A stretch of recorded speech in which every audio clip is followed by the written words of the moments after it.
自分の興味を広げられるじゃん。で、それは昔はできなかったと。でも、今の時代の方が、ディプレッションは多い。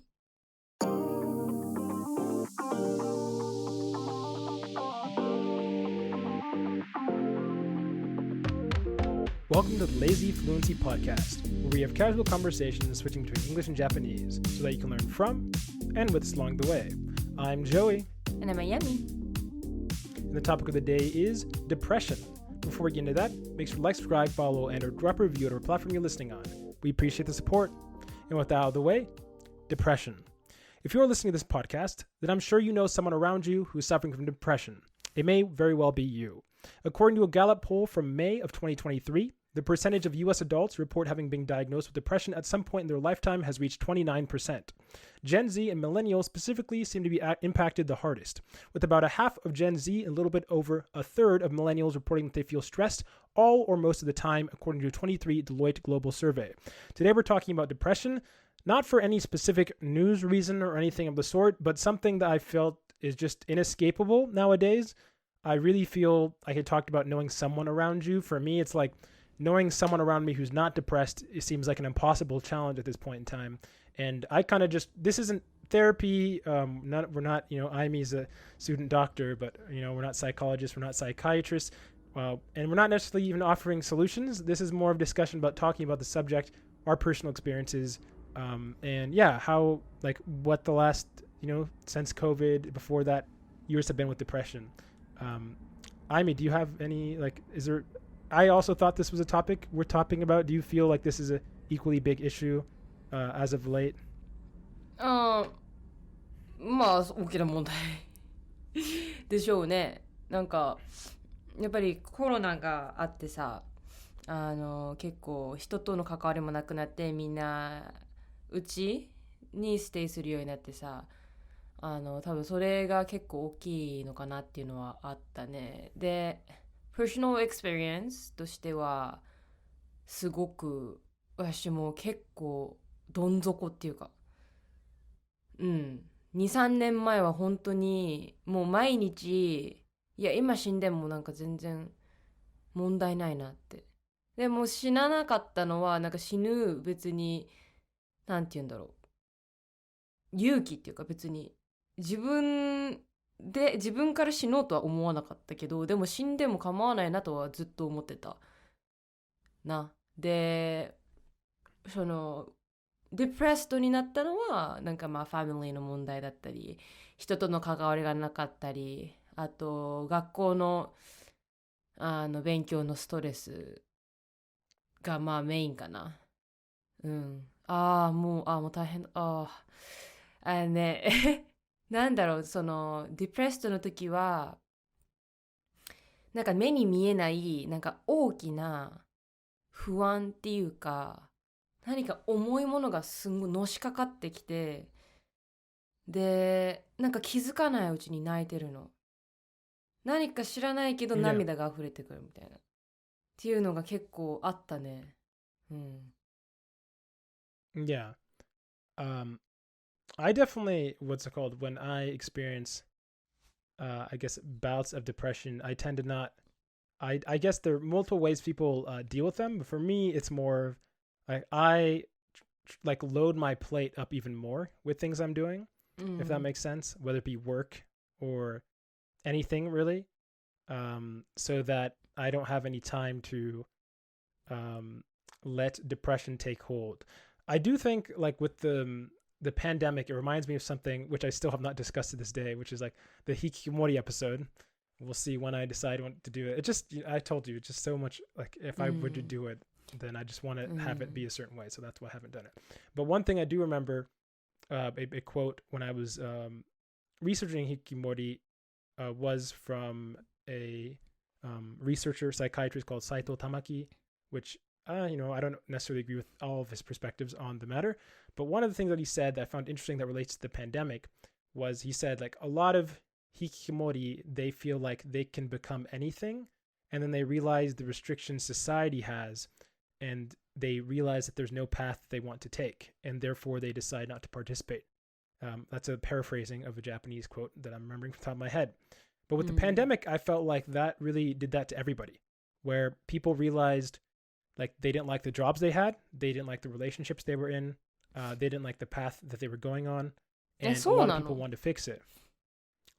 Yeah, I mean, there was a lot of like, yeah, there were divorces were high in Japan and other countries because families. そのプレスペクティブはさ、なんか日本だとさ、なんか聞いたのが、いつもはさ、サラリーマンとかその会社員とかの人ってさ、お父さんが、まあ、会社に出かけてさ、まあ、主婦とかは家で、まあ、家事とかするじゃん。家事とか家のことね。で、そのパンデミックがあったから、そのお父さんがずっと家にいるわけじゃん。そのwork from home とかさ、もう仕事自体がなんかちょっと滞るみたいな感じで家にずっといますと。で、普段は外に行って、あんまりなんて言うんだろう、夫婦喧嘩はしないけど、unknowing husband がずっと家にいることで、unknowing husband とか unknowing wife がね、ずっといると、いろいろいさかいもあったり、ね、口喧嘩とかなって、で、結局、離婚になるっていうのは聞いた。だから、日本の、なんていうんだろう、夫婦は、あんまり一緒にいない方がいいのかもしれない。I don't think, I mean, that's not how I interpreted the takeaway. I interpreted the takeaway as their relationship wasn't really strong to begin with, is how I interpret that.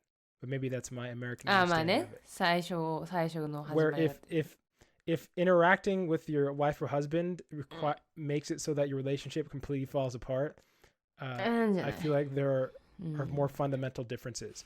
But when I was just talking about people in general, what I meant is like a lot of people's plans, including my own, got completely upended, and you were forced with a lot of alone time, a lot of like isolation from friends, families, like especially if you don't want to get them sick. And so that led a lot of people to think.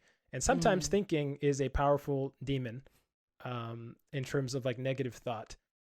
And I feel like for a lot of people, they like realized what they wanted to do, and it was a difficult time, but reoriented people.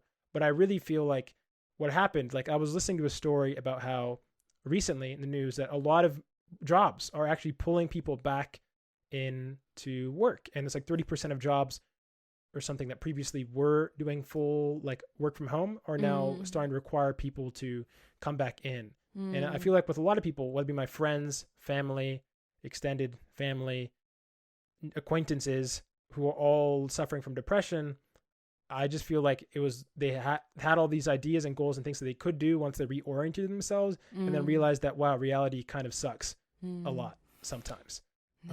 なんかそう不思議なことにさ、私の周りが結構デプレストの人が多くてさ、Yeah. なんて言うんだろう。でも、なんて言うんだろうね。そのデプレストの人って面白いんだよ。なんでデプレストになるかっていうとさ、なんか、チャレンジして、まあ、失敗してデプレストになるとかさ、なんか、普通にのほん生きてればさ、何も、なんていうの、考えてないじゃん。考えてないからさ、楽観的にいられるっていうのは一理あると思う。から私は別になんか中身が空っぽのなんか脳みそがなんかピーマンみたいな人とは全然なんか喋りたくもないし、逆にディプレッションの人の話を聞くとさ、なんて言うんだろう、人生がすごい深くてこういうことがあってっていう、なんかすごい共感してすごいディープコネクションの築けるから、ね、まあなんて言うんだろう、その話が面白いってファンとかファニーじゃなくて、まあ、イントレスティングの方の面白さで、そういうつながりは私は好きだし、あと何か自分が手伝えることはないかなとかなんか思ったりするね。Yeah. Although it's not what's called the most politically correct thing, my one of the things my brother would it was like a year ago that he said, I just thought was so funny. He's like, sometimes I wish I was born 40 IQ points dumber. Because I think I'd be a lot more happy. 確かに I feel ね。like なんかそうね、私の友達、わしの友達もさ、すごく頭がいいんだよ。で、多分いろいろ考えちゃうし、トラウマとかもあったりとかね。で、多分ダマーの方が人生楽しんで生きていけるんだよ。ね。なんて言うんだろう、なんか、let's be clear here. Many people like okay, not to get into a whole diatribe about what intelligence means, how forms of intelligence work, and whatever. This is a general joke and conversation. I think everybody has their own problems from their own point of reference, but obviously there is, I think, a literal connection between intelligence, or depending on how you want to quantify it, and depression. And obviously in Japan there's a huge notion of like a lot of the smart authors and poets and like artistic smart types having なんか depression. 絶対、その今の世の中には天才とかいるじゃん。アインシュタインとかいたじゃん。アインシュタインとかエジソンとかさ、そういう人たちってさ、絶対ディプレッションは持ってたと思うんで、だって誰からも理解されないからね。自分が考えてること否定されるし、シェアでもできないし、だから絶対私はね、天才に生まれたかったかみたいに言われたら絶対天才には生まれたくない。One of the I mean, while we're on this topic, it reminds me, like, I really respect my dad a lot, and I think my dad is very smart.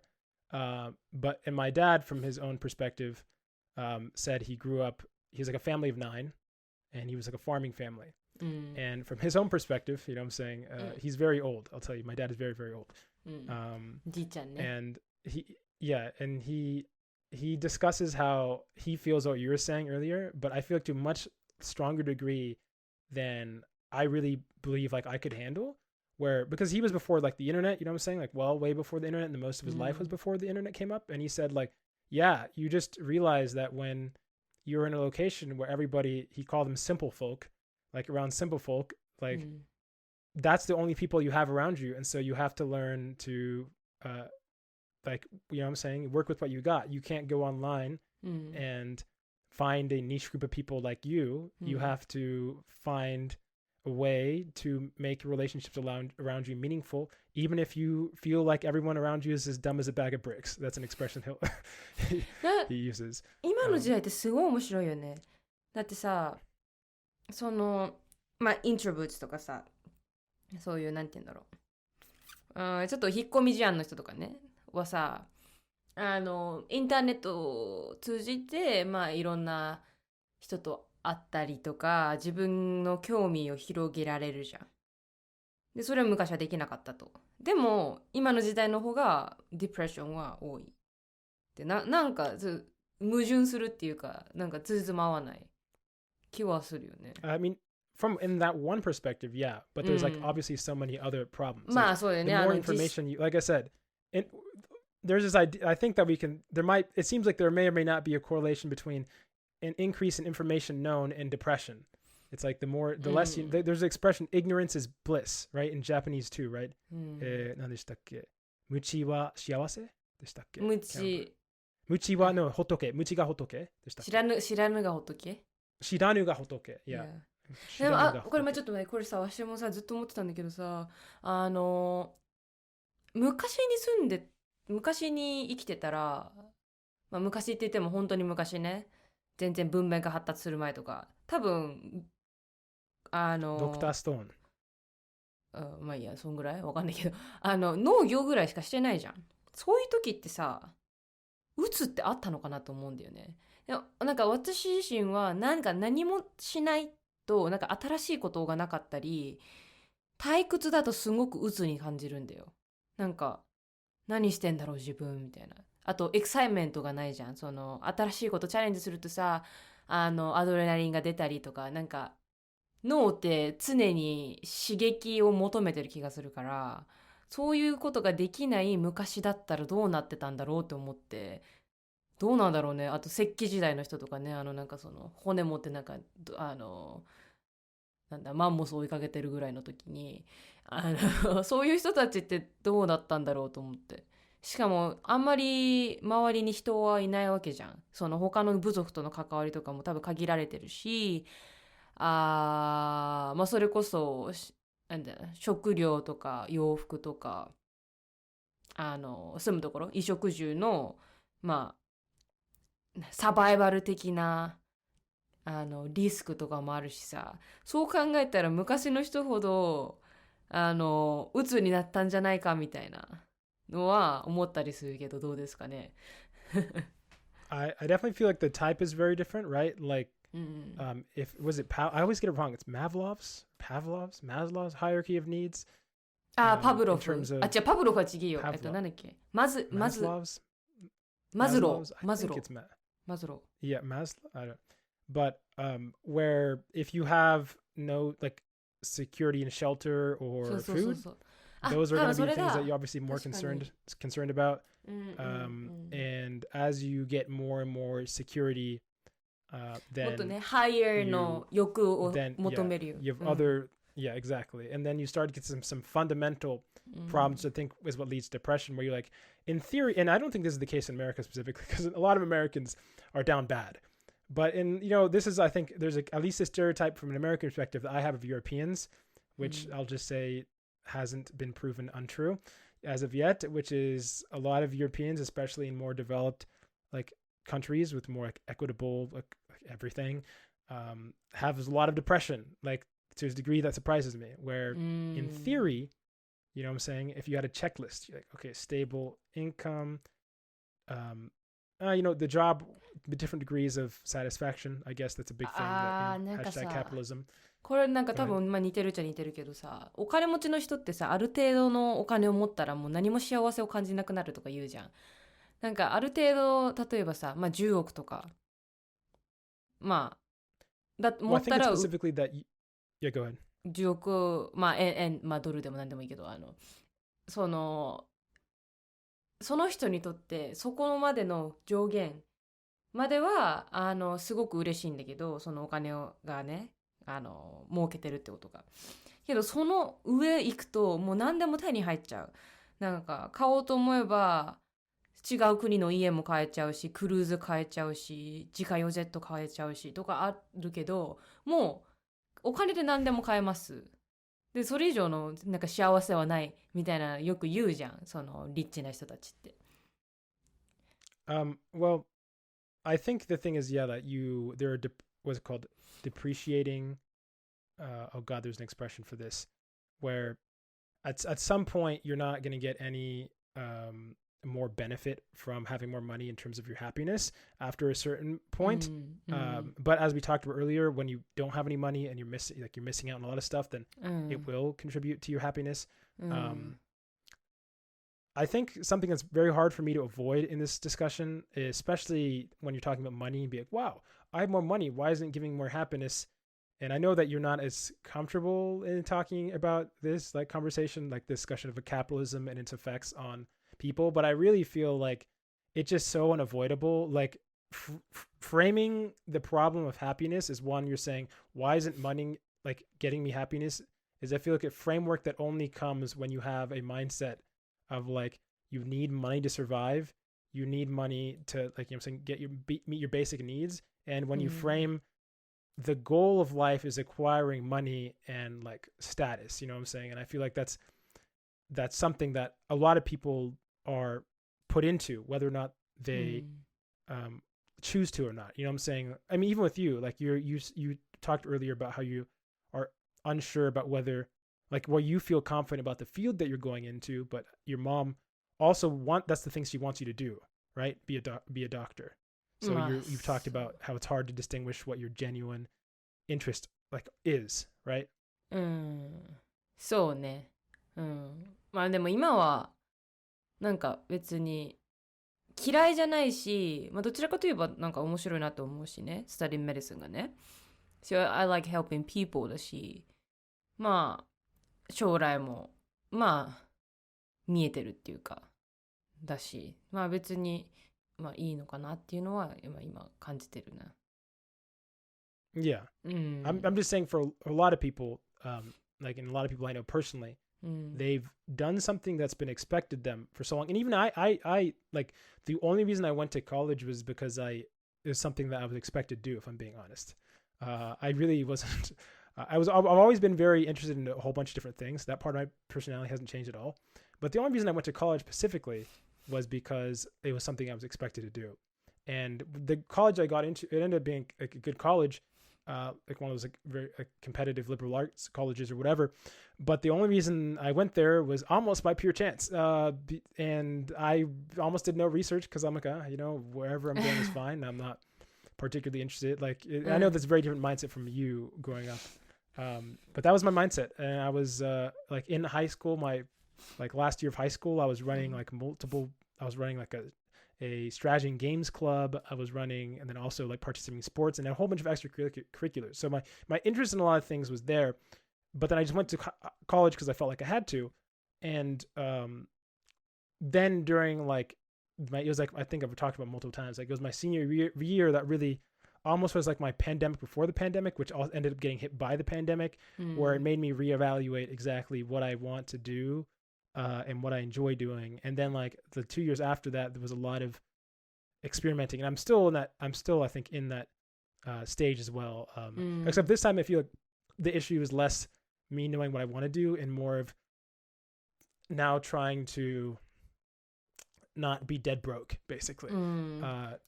That's like the constant, the battle everyone faces. It's like, I feel very like blessed in one sense that I have goals that are motivating, like very motivating to me, and I have things that I enjoy doing. But then you have the other side of the coin, which is the capitalism beast over your head, which is like, yeah, but you're gonna be homeless if you don't succeed, right? So I feel like on my go ahead. なんか一つさ思ったのがさ、なんだろう、なんて言うんだろう、何かその自分が好きなことをがあって、でそれがゴールってなっても、なんて言うんだろ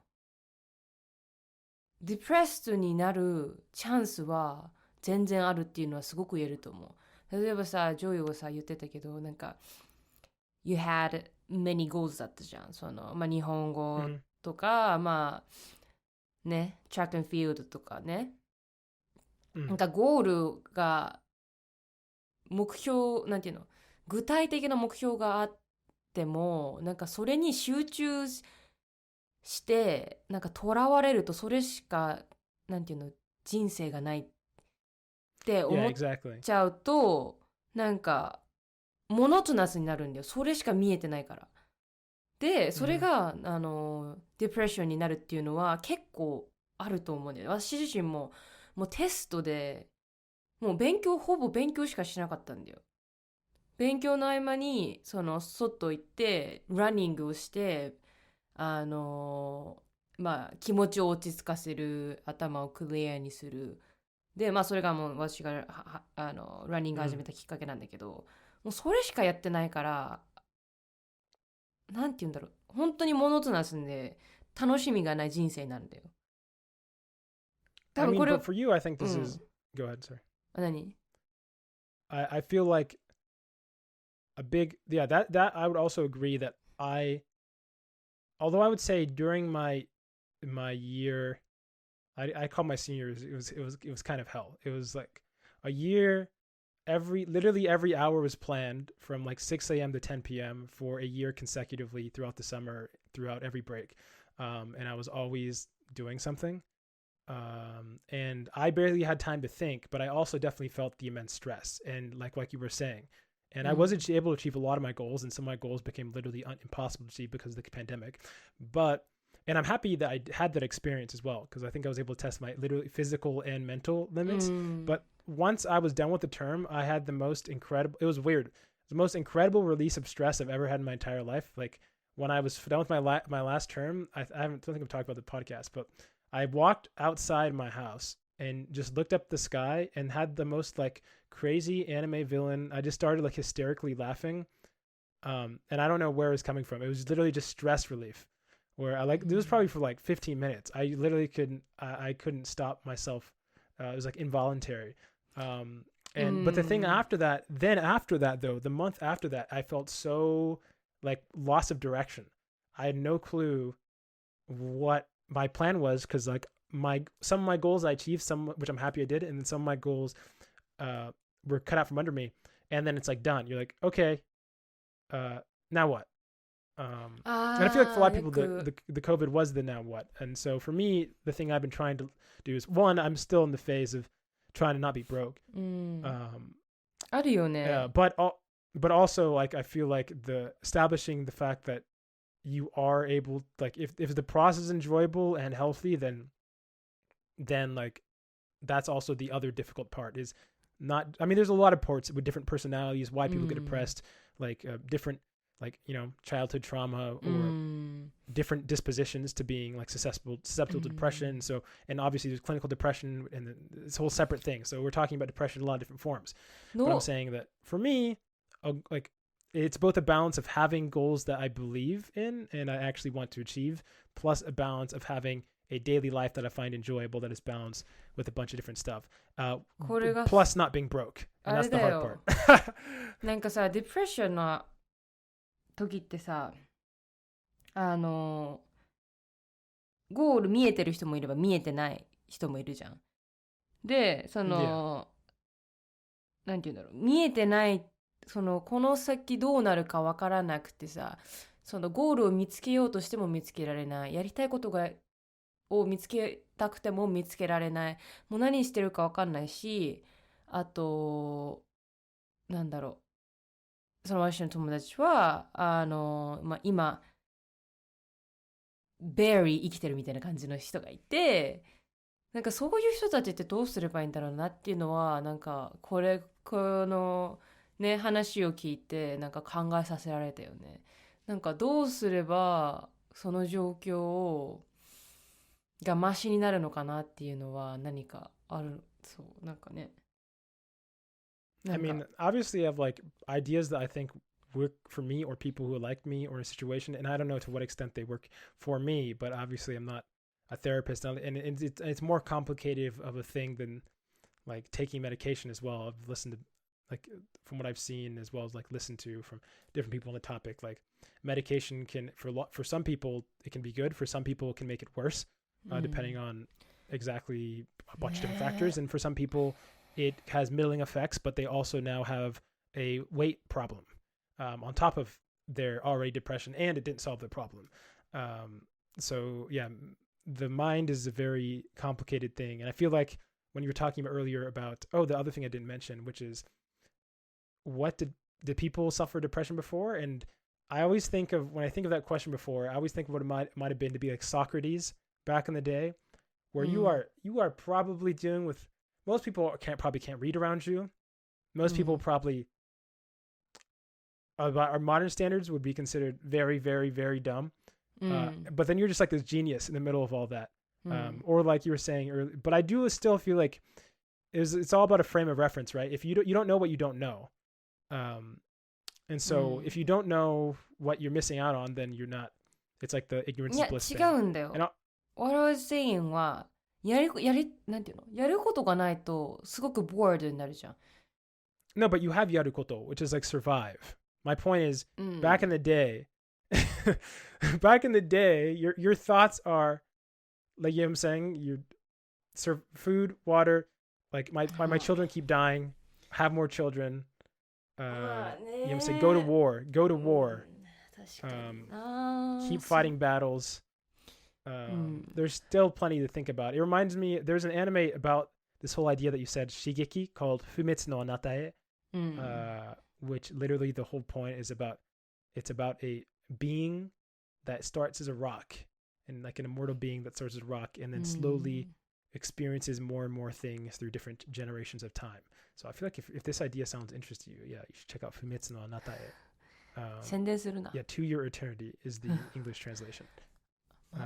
まあでも少なくともさ、昔はさ、そのなんていうんだろう、一緒にやる、他の人と一緒にやるアクティビティは多かったじゃん。例えば、まあよくないけど戦争とかだったり、戦争というか、まあ村と村のちっちゃな争いとか、まあ農業とか。We definitely, I feel like a fundamental, like, so what you said was so interesting, and I find it very interesting where you said, like, you have so much money, but for some reason it's not making more happiness. that thought is so fundamentally like weird to someone like way, you know what I'm saying? Obviously money is just a way to trade for goods and services, but the idea that that is where happiness come from, to me, I have to look, it just doesn't seem like it's how that was thought about for the majority of human history. Because once you become あれだよ、そのスーパーリッチになったらその感覚わかるんじゃないNo, that's not what I mean. I mean, no, I'm not saying that people don't feel that way. I'm saying the weird part about the thought to me is the notion that like that accumulating wealth is the goal, especially for happiness specifically. Where I feel like happiness, assuming you don't have a huge biological genetic factor that makes it impossible for you to experience joy because your dopamine receptors are messed up or something. I feel like a lot of that comes from the, you know what I'm saying, having a community, a sense of community, a sense of meaningful. It's like the ikigai thing. だからその人たちは何かお金使って買うことが幸福なんじゃないの？でもその幸福はお金で買えて、もうそのお金も有り余ってるからもういいかなみたいな。でその人たちにとってお金を使って何かを買うその所持欲みたいな、所有欲。No, I'm saying I think a lot of people will frame money as having that purpose, and it does, like I said, as when it comes to meeting your basic needs and desires, that is the purpose that money serves. But I feel like when you start talking about like endless accumulation of money, i.e., kind of the incentives of, in my opinion, a lot of the incentives intrinsic into capitalism, then to me it's so obvious why, that's not where, like, you know, saying a lot of like happiness comes from. But yeah, this has been obviously a very different conversation. I don't remember what we talked about last week. Anime. Yeah, learning Japanese with anime. So yeah, let us know how you guys feel about this like depression phenomenon, or no, like, you know, how do you handle if you experience depression? そうだよね。多分ここにいる人、いろんな人がさ、デプレッションを経験してたり、周りにそういう人がいたりとかあるから、ぜひぜひ経験、アドバイスね、コメント、Eメールしてください。戻りました。Now we're back. これからめっちゃ良好するけど、一つのすごく大きな問題がある。この6ヶ月間ぐらいずっとパソコンは 0% になっている状態。完全に 0%。Your battery? まあ、そう。電子の問題か、まあ充電器の問題じゃない。なぜかというと、その新しいのを買ったから。でもとりあえず、多分電池の問題か、メモリーカードじゃなくて何でしたっけ？Mother Drive かな？わかんない。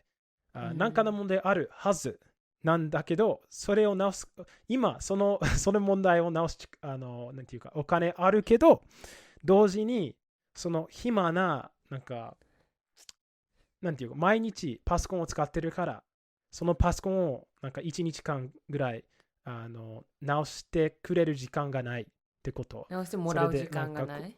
そう、直してもらう時間がないから、今ちょっと困ってる。どうやってこの問題解決できるの？ I mean, その毎日、本当に毎日パソコンを使う。You can buy a new one. いや、それは無駄遣いすぎるでしょ。No, like sometimes it's better 電池の問題だけで。It's better to buy a new one than you get your current computer to be fixed. 自然考えてください。自然はかわいそう。そういう。いや、でも今のパソコンはめっちゃ好き。まあパソコンっていうか、ラップトップ。その唯一の問題は、電子がない、ゼロ。いつも充電してるって感じ。That can be a problem because like I mean like we record this podcast on computers. So そう全部レンダリングもなんか他の仕事を今やってることとかコーディングしてる時も全部パソコンで That can be a problem.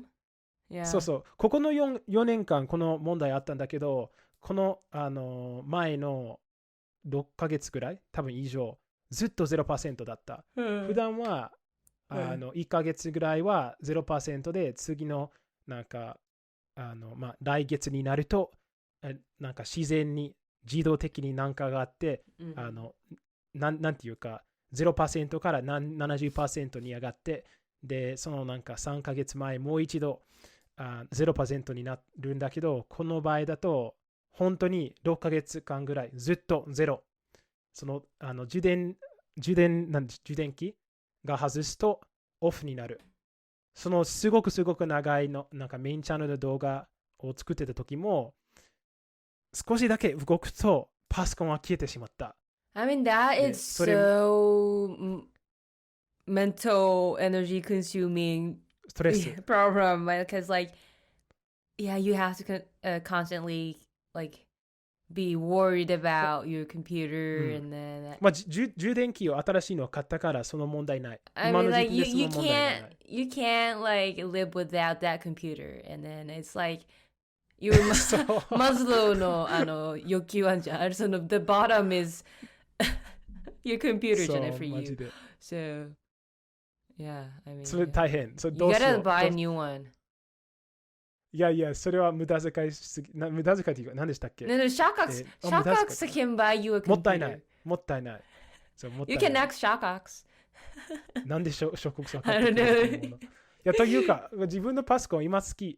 その問題じゃない。電池の問題だけ。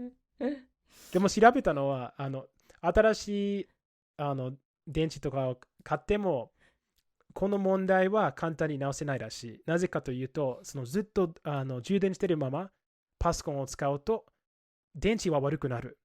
私はなんかパソコンをいつも、なんていう、ラップトップをいつもパソコンとして使う。なんか習慣になってるから、新しいのを買ったとしても、もう一度ダメになる可能性がなんか 100% だと思う。それで、本当に買う意味があるのかってぐらい、やばい問題になってる。まあ、というのは私の問題。でも、他のいいニュースという、いいニュースというか、この問題について考えているのはなぜだろう。パナマに行く。イェイイェイ。久々、最後にとは2019年かな。もちろん、あゆみは行ったことないと思う。How long are you gonna stay there? 1ヶ月。それから日本に行く。In Panama, visiting your grandma? そう。Yeah, that's good. で、今、結構、次のメインチャンネル動画の台本と撮影を終わらせようとしてる。パナマはめっちゃうるさいから、絶対撮影できない。パナマでいろいろ編集したいけど、まあ、ポッドキャストを撮影できるといいね。パナマでも。新しい背景がある。うるさくなったらごめんなさいみんな。パナマだから。You just gotta edit like so heavily. そう。で、あゆみもパソコンのアップデートというかパソコンじゃない。Oh yeah, I just got a new MacBook, which is おめでとう。M2 chipped MacBook Air. And yeah, I'm happy. I mean, I don't know what to say. It's just, yeah, it's great. But like, I don't think I need this like function because I'm a student and then I'm not like a computer science student. What? 編集やりたかったら絶対できる。そのパソコンで。But I don't それ have は a パソコンというのちなみに。skill set. Mac はパソコンじゃない。PC、Mac。Laptop? なんか日本語でMac をパソコンとして何のレールのパソコンじゃないの。英語だと PC and Laptop Mac are 違う。そう、ラップトップ。両方はラップトップだよ。ラップトップなんだ。これはだって MacBook だから。で、iMac はパソコン。かな多分。そうだね。そうだね。Are laptops PCs? I think laptops are still PCs. わからない。専門用語になって。私の専門用語なのに今。But yeah, that's an update. Yeah. まあ、というか、私の今の電池の問題が、なんていう、いろいろアドバイスとかあったら、ぜひ教えてください。アドバイスないよ。You just buy a new one. いや、新しい電池が欲しい。まあ、というか、わからない。その、直すには、多分なんか12時間ぐらい以上まあというか1日かかると思う。でもその毎日使ってるからどうしようと思ってる。まあミドルセクションでした。で今日多分できれば隣のトトロ初めて見ることになる。上映がある。すごく楽しみにしてる。Enjoy that. And we're back with the final section. If you made it to the final section, that means you should send an email to lazyfluency@gmail.com with a comment, question, language related and or otherwise. And this week we have way too many comments, and even as we're recording right now, we're unsure all the ones that we're going to respond to. Probably 3 of them, probably part of 3 of them, we're not sure. But yeah, the first one, it was too funny not to respond to. And Aimi, want to read it? これはマットですね。マット、one of the mats we have. そう、一人のマット。で、この送ってきた時にその名前書いたんだけど、YouTube 見てる人はこれ出るね。文字で。そうそう出る。カタカナの間に T が2つっていう、マット。はい。じゃあなんでこうなってるかっていうのね。はい。まあとりあえずマットありがとうございますと。はい。じゃあ今から読みます。Because I've been learning Japanese exclusively from lazyfluency. 日本語で半分しか喋れませんと。はい。確かに面白いね。So halfway through whatever I'm talking about, 日本語と英語の切り替えがありますと。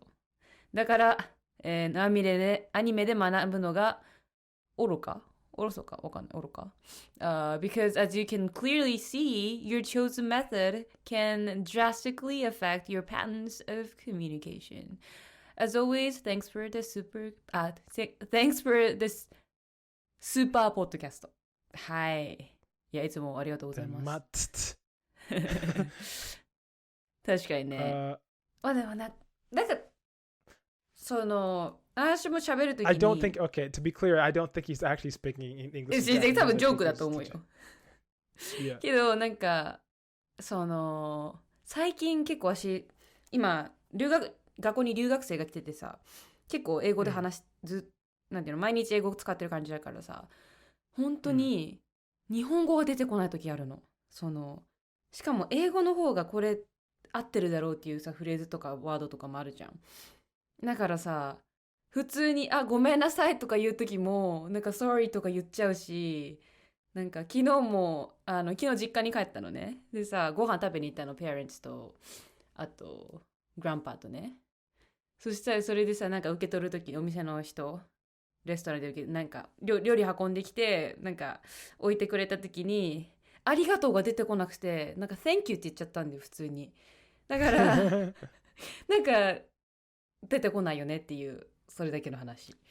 I agree with you, and the reason for that is because there is a difference between translation and speaking 2 different languages.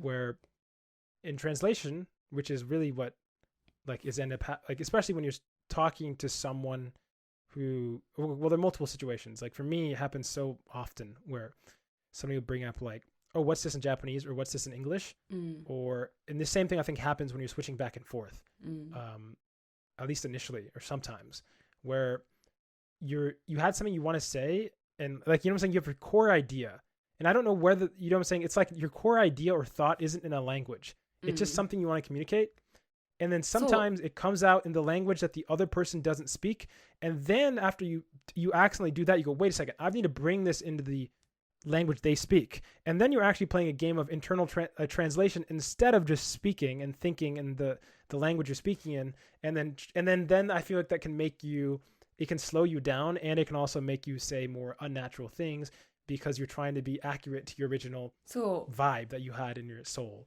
なんか目に見えない言葉で表されない多分コンセプトがあって言いたいことね。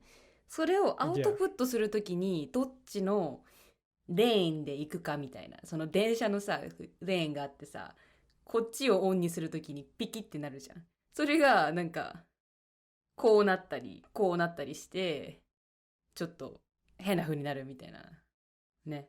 Yeah. I mean, I definitely agree. There's another comment that's I think that is trying to say, and I feel like I have to respond because it was a response to response. I'll give the credence to give him an ability as well to respond. which was like an extension of this conversation. So this was from Art Boy. We've been talking back and forth about this idea of the effects of using specific language resources affecting your language learning ability. And yeah, I'll read it. So it says, sorry for the long comment. Oh, silly Art Boy. The long comments are all about what lazy fluency is all about. So there's like a comment community here, dude. Yeah. I'll elaborate on my comment on the other video. The person/people I spoke to didn't only use Logan Paul or reality TV, but rather they just stuck to that kind of genre. So when I spoke to them in English, their English was filled with curse words and slang. While it was mostly natural, it kind of came off as weird, especially since when we spoke in Japanese, even casually, there wasn't the same level of roughness. So I was implying that while Joey might watch a diverse range of things, I don't think most people do. Most average people who watch anime in America stick to their preferred genres from what I've seen. Not too many battle shonen people watch Genshiken or something, lol. Just to reiterate from the other comment, I don't think anime is a bad source at all, but I think it should be used mostly used once you're like an intermediate level or above, with guidance from someone to tell you the finer details. There are way too many stories from Japanese people of their foreign coworker friend accidentally using rude anime expressions or something and being none the wiser, even though they're technically good enough at Japanese to communicate fine. So I don't think most people pick up the nuances naturally in a timely manner. Japanese kids learn the social rules in tandem with the words from anime and manga, so they learn the when and where. Goku or Luffy speak the same to everybody since it's manga world. Those are the characters people tend to want to mimic. Not many people pay attention to the side characters who change their speech accordingly. But I've learned a lot from anime adjacent material, text-based games, so I'd be a hypocrite to say it's bad for you outright. Thank you for the comment. I think we've come across what I would just call a disagreement. We agree on some aspects, but I do think I do fundamentally disagree with the idea. Like for me, when I see somebody that comes off as weird or unnatural, it's always just a degree of input. Like it just how much experience have they really gone? And also, I guess the idea of like in a timely manner.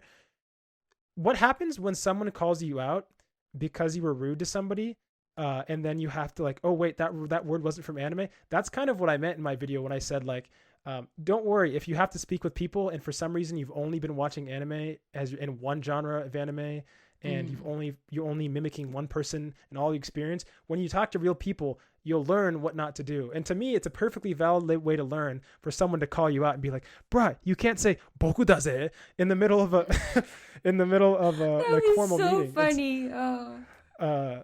And so yeah, to me, I find that as all part of the learning process. I don't know. And I know this isn't, I mean, probably most like 99% agree on this as well, but I really just don't see, like, to me, that's just a good thing. You know what I'm saying? All I hear is like, that means you're passionate about something. Sure, obviously, like having a more diversity is great, but like there are plenty of, as you said, even like side characters that as you start getting, I like everybody I tutor or like me personally or people I know, the more advanced you get, the more things you pick up.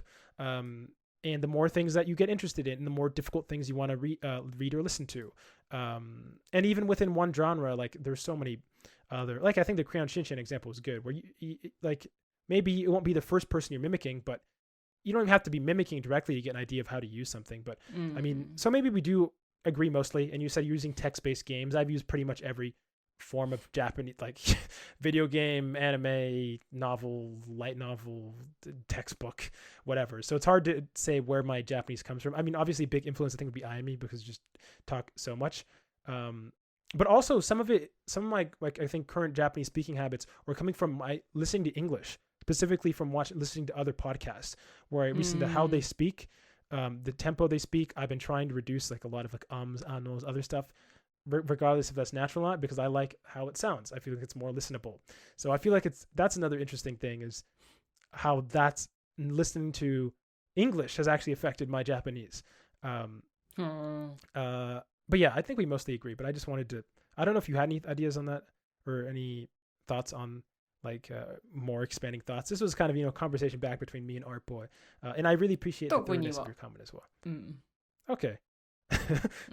Well, there's one more comment, or part of one comment, I guess, because I think mainly because I think you don't know where it's being talked about here, but we have a question from Oddity about kimonos and some other stuff that I wanted to address. And so apologies for not being able to get to your whole comment, Oddity. Just Aimi doesn't know what a nitsuke is, so don't worry about it. So yeah, Aimi says, on that note, oh, sorry, not Aimi. Oddity says, on that note, what about kimonos? I see people on YouTube videos wearing kimonos, but maybe it's for festivals. Also, what about calligraphy? I've always known calligraphy is an art, but following this anime Joey recommended, Barakamon, I was surprised to find out young people practice it professionally. Is that true, or was it just for anime's sake? And then she also said, Slam Dunk, is that good? I didn't know about it at all, but it's about sports. Yuck. So the first thing is kimono. When do people use kimono? We can also probably discuss yukata, Ayami. なんか浴衣は How are kimono used? そのなんか着物 Do と you か want to の make the 中に distinction between も them? Sorry. レベルがあって、なんか私友達でさ、日本舞踊やってる人がいてさ、でその日本舞踊だと着物の一番最高ランクの名前は知らないけど、一番まあレベルが上なのを着るらしいんだよ。でどういう時に着物を着るか、旅館のおかみさんとか、あと、まあ、よくやるのがさ、観光客がやるのは京都に行ったりとか、なんか日本風のところに行って着物着ながら歩いたりするのかな。あと多分ね、サマーフェスティバルはね浴衣だと思う。で浴衣っていうのはなんかパジャマみたいな感じなんだって。軽いし薄くて涼しいって感じなのね。Yeah, my brother got a. Oh, go ahead, sorry. あいよ。I was saying my host family, they gave me a yukata when I left, and no, they gave it to me to give as a gift. I didn't actually get it for myself, and then my brother used it, and then when he was in Miami, he did like a hybrid Asian, his like Asian Swedish style, like not dress up, but like the way he dressed up, I guess, with a yukata as well in the Miami heat. So that was a very interesting combo. But yeah, yukatas are way lighter. And yeah, I think people, I see people wearing them at least in Kyoto all the time. Different prefectures have different vibes that they like to consider, like way they view themselves. And for Kyoto, and I think other people view Kyoto. Kyoto's, I think, viewed as the heart of Japan. And I think people from Kyoto view themselves as the heart of Japan. And yeah, and you'll see people in kimonos all the time. Kimonos, on the other hand, I know they're used in like weddings, but are they used for any other events? Weddings のあれ着物っていうのか。Well, I don't know if that's even kimono at that point. It's like 白いやつを着るんだよ。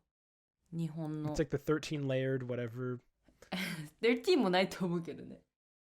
I think it's 13 layers of like 12一重。でもあれ昔の。Was I off by one? あれ昔のやつだよ。今の人着ないよ。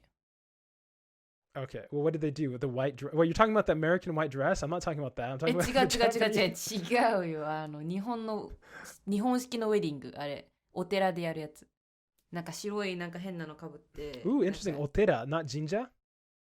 あれ神社かお寺？多分お寺だと思うよ。God, I'm trying to forget. In my head, I can't remember what the difference between how a shrine looks and a temple looks in Japan. Shinto and Bukyo are so similar looking. Confusing, dude. I always forget. Yeah. So. And what is calligraphy って何？書道。書道か。書道はみんなやるよ。小学校とかからね、やらされた。Yeah, I mean, shodo also. She's talking about. Are you familiar with? I don't know if you're familiar with Barakamon. Barakamon って何？It's a manga and anime about. It's kind of like a. Oh God, what is the word? A coming of age story, except through, like basically somebody is a little lost in life and they stumble upon calligraphy, and through their interaction with this kid. As well as their journey trying to get better at calligraphy, they learned a lot about themselves and the world. It's kind of like. And so, are you from? Actually, I'm not actually sure how calligraphy. I know what I've seen from seeing the anime because a lot of my knowledge comes from. But are you familiar with like how shodo? Familiar, like people like. 何回もやってるよ。No. I mean, as an industry, you know, like when they have, for example, the new, like they declare the new Jidai, they have the people write the Deiwa kanji. So. Like, do you know anything more about that? How that works? Like, are people like trained from when they're kids or? そうなんかちっちゃい頃の習い事とかでも書道行ってる人いるし、硬筆って言って。あれね、筆使わない鉛筆のやつね。鉛筆ので字きれいに書くやつとか、習い事であるよ。で、私の友達も言ってた子いたよ。Oh, like as in he's a calligraphist? なんかそうそ What う are そう。they そういうの called? 書道者書道家書道書道家っていうのに書道家。多分、There we go. 書そう道先家。生が教えてくれんだよ。で、それこそソロバンとかスイミング、ピアノ、サッカーとかと同じレベルで習い事がある。Okay. I'm learning here. I'm learning as we yeah, is that true? Is that just for the sake of anime? No, it's not just for the sake of anime. And yeah, also for those who haven't seen Barakamon, I recommend it. I'm always anybody looking for more anime recommendations. I am anything but what's it called? I'm anything if not anime recommendations. So I'm always down to give some. But yeah, Barakamon's good. And yeah, is Slam Dunk is that good? Yes, it is that good. I think we talked about, was it the middle section that I talked about it or in the end? I don't remember, but I just want to be clear yet. Oh no, it wasn't the middle section. So I just want to be clear here. Yeah, no, Slam Dunk blew me away. It was like, I did not expect to get that. I came in, I don't watch any sports. I mean, sports anime can be hype, but basketball specifically, I have a lot of trauma from. It's a whole thing from like way too intense military sergeant level high school coaches. And so I don't even playing basketball can like just make my head get in a very bad spot. But now, as the Slam Dunk movie completely blew me away. I told you the author, Takehiro what's it called? Inoue Takehiro, I think is his name. Takehiko maybe. Sure. He directed his own like manga series, and this is the first time his directorial debut, and it was so incredibly impressive. And it used like 3D animation very, very heavily, but the reason they did it, for one, they made it work once you get used to it, but they did it is like you're able to see detail that I've never, like, in speed. The speed of the animation was incredible and very detailed. Like every possible finger movement, every motion. They had cameras at the ankle level up. While they were moving, it was just crazy. It was like a full, like I said, full on basketball game, but you have a camera at any possible angle, and they also can have this whole multiple narratives going on while you're seeing this game play out. And it was just, and people were like clapping, like they were just like cheering, like erupting in like joy and like clapping when somebody made a point, and when like this other team scores, silence. And then you see this tension, and I don't want to spoil anything about like different scenes, but there's some really just a masterful usage of suspense in anime, and stuff that almost to a degree that you're wondering like, wait, is the movie still going? Levels of especially because it's directorial debut, so you get to see how a manga artist directs, and it's their first time doing it, and it's so unique. A lot of the ways they shoot certain scenes, you have expectations about how you think the music's going to do, how you feel like the like what's called score, as well as animation, how it's going to build up to a moment for payoff, and then it just gets subverted because he's like, no, we're doing this way instead, and it's so interesting. But yeah, no, I was completely blown away on it. It's so incredibly good. Definitely recommend checking it out if you're anywhere at all a fan of any good movies in general. Yeah, it was a Slam Dunk, the first Slam Dunk. Really awesome recommendation. I don't know if you have any more thoughts on Miami, but you haven't seen it. But yeah, no, it was really good. Yeah, thanks for the comments, everybody, and sorry for not being able to get to everybody.